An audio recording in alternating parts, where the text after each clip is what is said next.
Assalamualaikum warahmatullahi wabarakatuh. Saya Sheila Walia dari HK22A. Di sini saya akan mempresentasikan analisis saya terhadap penyelesaian permasalahan penguasaan aset tanah dan bangunan di Jalan Sultan Tirtayasa nomor 22 Bandung. Yang pertama, masuk ke latar belakang. Dalam permasalahan penguasaan aset tanah dan bangunan milik pemerintah memang sudah banyak terjadi, terutama jika berkaitan dengan status hukum yang tidak jelas atau perpindahan tangan secara tidak sah. Salah satunya adalah kasus yang saya ambil ini, aset tanah dan bangunan yang terletak di Jalan Sultan Tirtayasa nomor 22 Bandung. Kronologinya yang panjang serta melibatkan instansi pemerintah dan pihak ketiga ini yang menjadi latar belakang perlunya analisis lebih mendalam terhadap status dan pengelolaan aset tanah tersebut. Kemudian ada rumusan masalah. Dalam analisis ini saya mengambil dua rumusan masalah.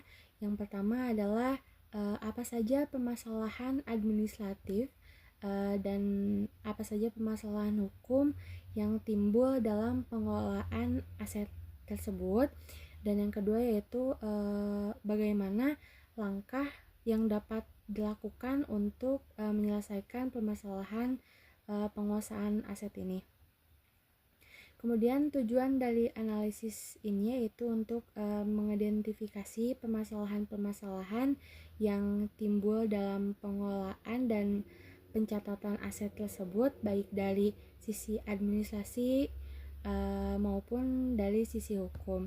Kemudian memberikan rekomendasi kebijakan dan langkah hukum yang dapat ditempuh untuk mengamankan dan mengembalikan penguasaan aset secara sah kepada negara dan nantinya akan berkelanjutan. Kemudian metode penelitian. Dalam metode penelitian ini saya menggunakan metode kualitatif deskriptif dengan pendekatan studi dokumen yang dimana sumbernya berasal dari dokumen kronologi yang sudah disusun serta ditelusuri berdasarkan arsip surat menyurat dan data kepemilikan serta dokumen hukum yang terkait dengan aset tanah tersebut. Kemudian masuk ke pembahasan.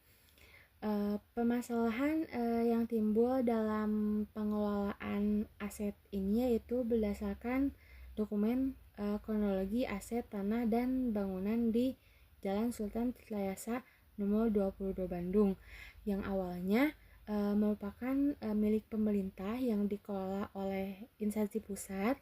Namun dengan seiringnya waktu aset ini mengalami sejumlah permasalahan, diantaranya yaitu tidak adanya kejelasan dalam pencatatan aset dan status kepemilikan yang akhirnya berdampak pada pengalihan penguasaan tanpa prosedur hukum yang sah.